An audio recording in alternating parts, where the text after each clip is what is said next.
कभी कभी ऐसा होता है कि महानता की कहानियां उनके कर्मों से नहीं, बल्कि उनके जन्म के अविश्वसनीय क्षण से ही शुरू हो जाती हैं। आज हम हिंदू पौराणिक कथाओं की ऐसी ही दो चमत्कारी जन्म कथाओं में उतरेंगे जो हमें किस्मत और शक्ति के बारे में बहुत कुछ सिखाती हैं। ये एक ऐसा सवाल है जो हमेशा से पूछा जाता रहा है। मतलब, कुछ महान हस्तियों के लिए उनकी कहानी उनके कर्मों से बहुत पहले उनके जन्म के साथ ही शुरू हो जाती है। चलिए, ऐसी ही दो अनोखी कहानियों की गहराई में चलते हैं। हमारी पहली कहानी प्रकृति और दिव्यता का एक ऐसा संगम है जिसकी हम कल्पना भी नहीं कर सकते।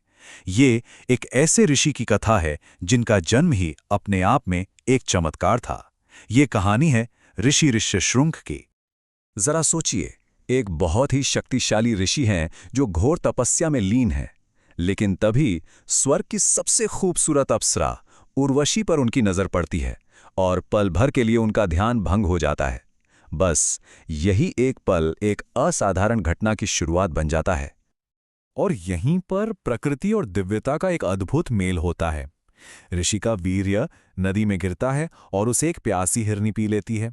अब ये कोई आम हिरनी नहीं थी, वो भी श्राप की वजह से उस रूप में थी, और इसी एकदम अप्रत्याशित तरीके से वो गर्भवती हो जाती है। उस हिरणी ने एक ऐसे बालक को जन्म दिया जिसके सिर पर हिरण की तरह एक सींग था। इसी अनोखी निशानी की वजह से ऋषि विभंडक ने उसका नाम रखा ऋष्यशृंग। मतलब, उनका नाम ही उनके जन्म की कहानी कहता है।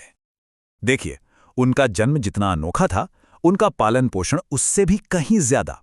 उनके पिता ने उन्हें दुनिया से, खासतौर पर महिलाओं से, पूरी तरह अलग थलग रखा, और इसी एकांत और पूर्ण ब्रह्मचर्य ने उन्हें इतनी आध्यात्मिक शक्ति दी कि वो अजेय हो गए।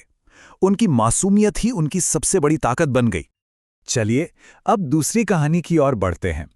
ये कहानी अच्छाई और बुराई के एक क्लासिक संघर्ष की है, जहां एक भविष्यवाणी एक क्रूर राजा के मन में ऐसा डर पैदा कर देती है कि वो पागलपन की हद तक पहुंच जाता है।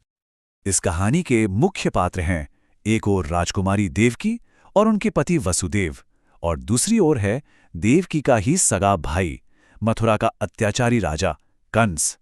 मतलब, एक ही परिवार में अच्छाई और बुराई का सीधा टकराव।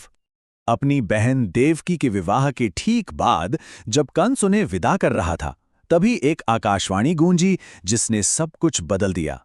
ये भविष्यवाणी उसके अंत की घोषणा थी, और इसने उसके दिल में एक ऐसा डर भर दिया जिसे वो कभी निकाल नहीं पाया। इस भविष्यवाणी को सुनते ही कंस का डर पागलपन में बदल गया। उसने अपनी ही प्यारी बहन और उसके पति को मथुरा के कारागार में कैद कर लिया। उसका बस एक ही मकसद था, यह सुनिश्चित करना कि कोई भी बच्चा बच ना पाए। कंस ने अपनी क्रूरता की सारी हदें पार कर दी। देवकी की हर संतान के जन्म लेते ही वो उसे बेरहमी से मार डालता।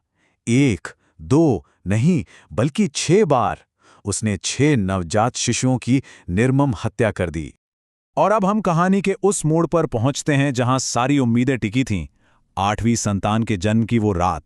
ये रात चमत्कारों और एक दिव्य योजना की रात थी। उस अंधेरी रात में कैद में बंद देवकी और वसुदेव के सामने एक दिव्य प्रकाश हुआ। स्वयं भगवान विष्णु अपने चतुर्भुज रूप में प्रकट हुए। उन्होंने बताया कि ये कोई साधारण बालक नहीं, बल्कि स्वयं उनका अवतार है जो धर्म की स्थापना के लिए आ रहा है। उस रात चमत्कारों की एक पूरी श्रृंखला शुरू हुई। पहले भगवान विष्णु ने अपनी योजना बताई और फिर एक साधारण शिशु का रूप ले लिया। अचानक सारे पहरेदार गहरी नींद में सो गए और जेल के ताले अपने आप खुल गए। वसुदेव शिशु कृष्ण को एक टोकरी में लेकर उफनती यमुना नदी को पार करके गोकुल पहुंचे, जहां उन्होंने कृष्ण को यशोदा की नवजात बेटी से बदल दिया। जब कंस ने उस कन्या को मारने की कोशिश की, तो वो उसके हाथों से छूटकर आकाश में चली गईं और देवी के रूप में प्रकट हुईं। उन्होंने कंस को चेतावनी दी कि उसका काल तो पहले ही सुरक्षित जगह पर पहुंच चुका है। कंस की सारी क्रूरता, सब कुछ व्यर्थ हो गया था। तो अब इन दोनों कहानियों को एक साथ रखकर देखते हैं। एक ऋषि जो हिरणी से जन्मा और एक ईश्वर जो जेल में पैदा हुआ। दोनों ही जन्म असाधारण हैं, पर उनके उद्देश्य कितने अलग थे। जब हम इन दोनों कथाओं की तुलना करते हैं तो एक गहरा अंतर साफ दिखता है। देखिए, ऋष्यशृंग का जन्म एक आकस्मिक प्राकृतिक चमत्कार था जो परम पवित्रता का प्रतीक बना। वहीं कृष्ण का जन्म एक सोची समझी दिव्य योजना का हिस्सा था, जिसका एक ही मकसद था, पृथ्वी पर धर्म की, अच्छाई की दोबारा स्थापना करना। तो आखिर में ये सवाल उठता है कि ये कहानियां हमें क्या सिखाती हैं?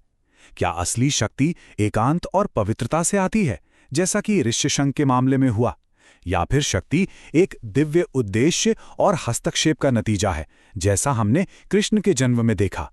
ये एक ऐसी बात है जिस पर सोचा जा सकता है।